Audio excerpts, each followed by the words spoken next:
For you to pick your 1 to 11. This is your team made up from players that you have played alongside. He's already started. Cool, yes. messing about. Yeah, Well, date. I put Big Dave in goal. Yeah, well, instead of, you played under Woods as well, didn't you? It's a close call between Chris Woods and also Nigel Martin. Oh, yeah, Nigel Martin at Leeds is a fantastic goalkeeper. Yeah. Chris Woods was a fantastic goalkeeper, but Dave Seaman, I saw him make the save. Merse, when you played Sheffield United, and he's made a save. I'll tell you now, it was in the semi-final of the Cup. It's the best save I've ever seen. Paul Pescalido. Yeah, so I'll give Dave Seaman the nod just over me old teammate Chris Woods, who won't be happy because I was drinking with him last night, but there you go. Right, at right full-back, Roland Nielsen at Sheffield Wednesday. Best full-back, Swedish full-back. I think he was capped over 90 times, and I'll tell you why I give it Nielsen. Forget his ability. He was out for cruciates for a year. His first game back was the Cup final against Manchester United, what we won in '91, and he marked Giggsy out the game. Right, so for that... So he's a good player. Yeah. Then we've got centre-backs. The man himself, Des Walker. I mean, well, all I can say to you about Des is he was one of the best centre-backs in the world at the time. But at Sheffield Wednesday, because he's mouth almighty, as you know, he wouldn't believe... That's rich. That is rich. Well, do you know the story? He was told not to come in, just come in on match days. Oh, really? That's it, yeah. So he used to... And used to come and get man of the match all the time. And I remember one game, just quick story, when QPR was out the night before New Year's Day, which he shouldn't have been out, drunk one night, bum, playing the game. Des played on his own at the back, played the two, because I couldn't see a thing, like, you know what I mean? We still won. Still won. Next to him, Paul's own teammate, Tony Adams. I'll tell you what, when they talk about centre-backs, he was a leader, he was a good player. I mean centre-backs, take, for instance, John Terry. Love him or hate him, that's up to you. But what he does is pulls his full-backs in. Rodders never used to do that. He used to say to the full-backs, didn't he, Merse, you get out there, you stop the cross coming in. If the ball goes in the channel, I'll take it. Proper centre-half, good defender. For me, left full-back, the one and only Stuart Pearce. Brilliant, psycho. You know, he even frightens himself. The best one was Graham Taylor taking over, wasn't it? It's the best one. He said to him, Stuart, you're going to take the warm-ups. Stuart went, yeah, I don't do warm-ups. Brilliant. Psycho himself. Self-confessed, sitting in front of the back four. Paul Ince, the governor.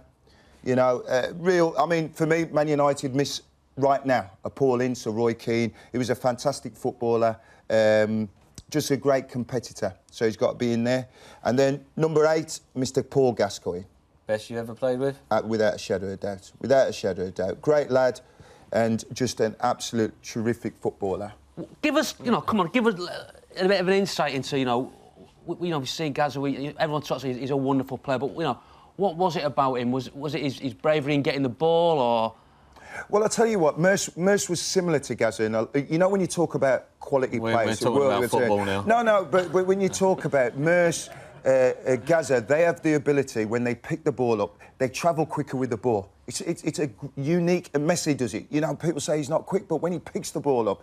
Gazza used to pick the ball up and drive at people. Wilshere does it now. And as he gets stronger, you'll see this come out in his game. It was just absolutely fantastic. And world-class players, shall I tell you what they can do? They can take the game by the scruff of the neck and go and win it. Ronaldo, people like that, Gazza could do that.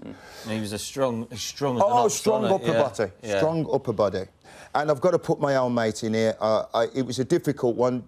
John Sheridan I've left out, who's probably the player that complimented me most at club level, but Gary McAllister, for me, set pieces is as good as delivery as Beckham. You know, if we were doing set pieces on a Thursday or Friday, the gaffer said, put the ball there, he put the ball there. Simple as that. It was a top draw player, used to get a lot of goals from midfield as well. Great pro as well. Oh, great pro. To play for that long. Yeah, phenomenal. Oh, but he's one of those, he was first in the morning, always practising on his game, always practising on his technique. And when you see these players now, as soon as training's finished, they've gone. He's first in, he's probably back in the afternoon, and that's why he played for as long as he did. And he was fitter than people give him credit for. You know, when we were doing the runs pre-season, we had a fit team and he was up there.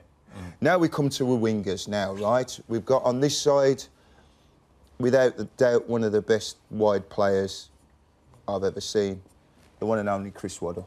Fantastic. And young players can't do what Chris could do, and still can't.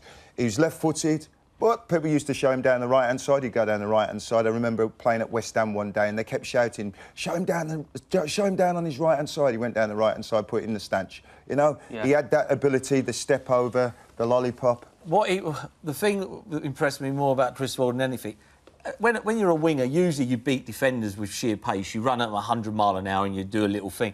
He would do it standing still. Oh, yeah, he would do it standing still. He could beat you without running at you.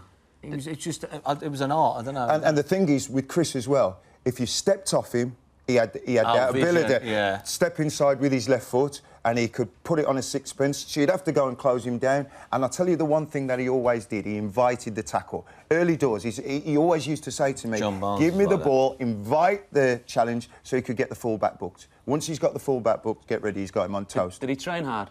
Always. Yeah. Top pro.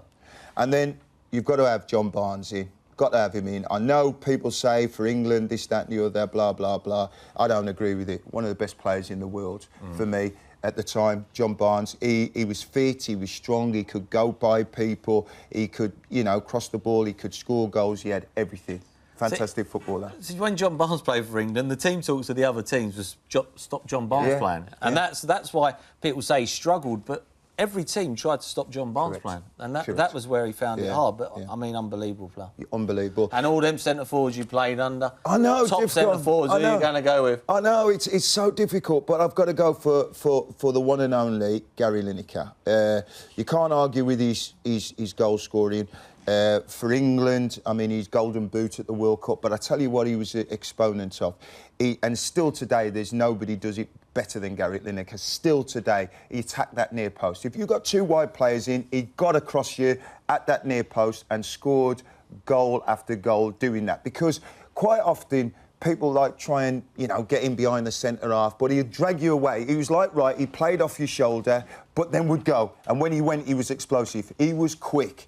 You know, he didn't get involved too much in the build-up play. He was off his shoulder, but boy, could he finish. The lad at Arsenal does that well now, Giroud. He gets across the near post, which is a dying art, to be fair.